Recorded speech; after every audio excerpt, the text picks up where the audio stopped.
Want to now bring in our panel of News Nation contributors, Denise Gitcham, former Republican congressional candidate in California, and Democratic strategist Kurt Bardella. Thank you both for being here. Denise, let me start with you with something Joe was talking about a moment ago. Zelensky saying that he's hopeful that this framework to ending the war is 90% there. He's going to have this meeting with President Trump on Sunday. How critical, from your perspective, is this meeting? And can President Trump, known for the art of the deal, really close this one? Well, we'll see. It really depends so much more on Putin than anyone else, unfortunately. And we know that he hates freedom. He hates America, although he pretends not to. And he'll do anything he can to try to take Ukraine. And so, this is an important meeting for Zelensky because it keeps America in the game. And it shows, the fact that President Trump invited him to come to his own home in Mar-a-Lago shows that he's open to continuing this dialogue. And if he's able to get the two of them on the same page, it puts Putin in as the odd man out, which is really helpful diplomatically. Kurt, let me ask you this. Congress will have to sign off on any U.S. security guarantees for Ukraine, and part of that is in this deal. Zelensky just told Axios that most aspects of the bilateral agreement between the U.S. and Ukraine have been codified.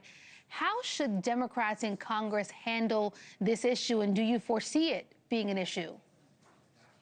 I kind of feel like that there's really less of an appetite from the American electorate for the United States to have as much skin in the game. And certainly the amount of dollars that the U.S. has committed to helping Ukraine defend itself from Russian aggression has been significant. So I think anything that can bring an end to that, politically speaking, I think both parties would be wise, to support it. If you can get Zelensky and Putin on board to actually make an agreement, I don't think there's going to be a lot of appetite on either side to go against that. We have seen it has taken an enormous effort just to get these people in a room together talking. The fact that Zelensky is going to Mar-a-Lago is a good sign. It wasn't that long ago that we had that blow up in the Oval Office. I was just thinking about that. So we know that it can go south real quick. Obviously, the fact that it's in a different venue, not as official as the White House, I think lends itself to a more casual atmosphere, in which there can be more productivity. Denise, you mentioned a moment ago the real linchpin here is Russia and Vladimir Putin. The Trump administration has come out and really tried to signal that they're going to be able to get Russia to agree to the security guarantees. And these are Article 5-like security guarantees, as we understand it. But there are some Republicans that seem to be getting a bit more frustrated with President Trump's kind of mixed messages when it comes to Vladimir Putin. Does President Trump really need to stand his ground with Putin to really get this deal done across the finish line? Again, I point out, February marks 4 years of this war. Well, he has to play both roles. He has to be able to diplomatically engage Putin, or we won't get the peace deal that we want, right? We can't continue to villainize him the way that we always have. And we all know, including I'm certain President Trump, that Putin is the bad guy. He will always be the bad guy. He's always siding with the wrong people. He's always siding with Iran and China and all these people who hate America. So nobody is confused as to who the bad guy is. The question is, how do you deal with the bad guy in a way that actually brings about peace? And I think President Trump is trying to be as pragmatic as he can about how to do that, because if all you do is blast the guy that you actually need to sign on to the peace deal, that's not helping you either. So I think he has to play it kind of cute. And even though people don't like the rhetoric from the president, if it ultimately brings about peace, they should be for whatever actually works. We've tried it the other way. We've tried just going after him and just pounding him diplomatically, and it hasn't worked. So what's the definition of insanity? Doing the same thing over and over and expecting a different outcome. Kurt, do you think there's a potential strategy there that could somehow work?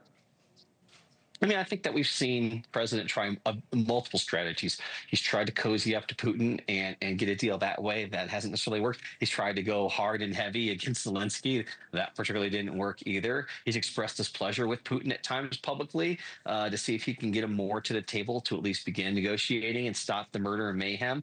Now he's having a more of a charm offensive, again, inviting Zelensky to Mar-a-Lago and having Netanyahu around there too, actually. So I think the president's going to try everything he possibly can to get to a deal. Again, this was one of the biggest promises the president made when running for president in the 2024 election was ending this conflict. That's really agenda item number one in many Yeah. ways. And we all know how much this guy wants a Nobel Peace Prize, and I Oh, think he so sees bad. securing a We can deal the all key He agree to on wants getting that that. Hillary peace Clinton to prize. nominate him for it, to be clear.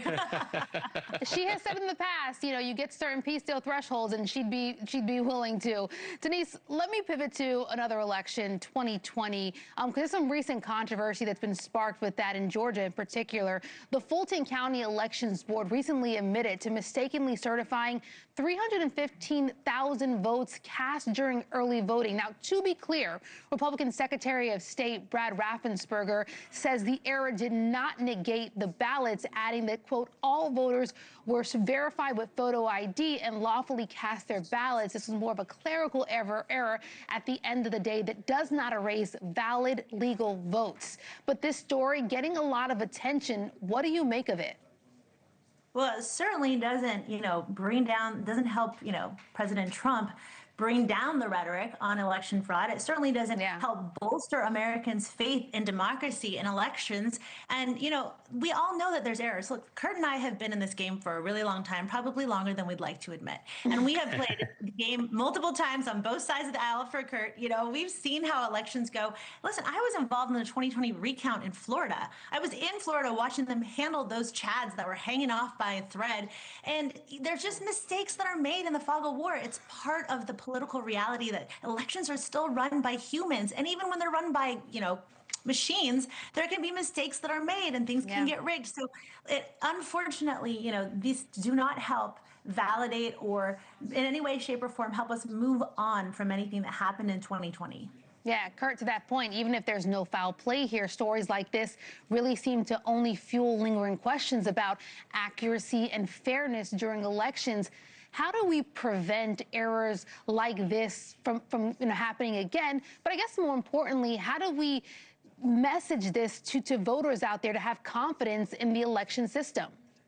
Well, I think it's twofold. One, it's being transparent. It's, hey, a mistake was made. Here's what the consequence of that mistake was. And as the Republican Secretary of State who administered these elections have said in Georgia, it wouldn't have affected the outcome at all. It wasn't like there were 300,000 illegal immigrants that were left to vote that shouldn't have. That's not what happened here. Yeah. So it was immaterial to the outcome. I think the other part of it is when bad actors try to seize on these human errors to try to exploit them for their own political agenda, to try to undermine democracy, undermine the integrity of the results. They should be called out for that.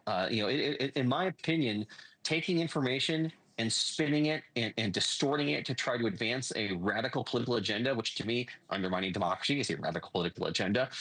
Shame on you. You are actually an enemy to democracy at that point. We know for a fact who won the 2020 election. It is the most litigated and scrutinized election since the 2000 election. If there was a there about the results of that election, it would have been exposed. And I'll remind everybody again, in Georgia, Republican governor, Republican Secretary of State. This is not some sort of liberal hoax or conspiracy.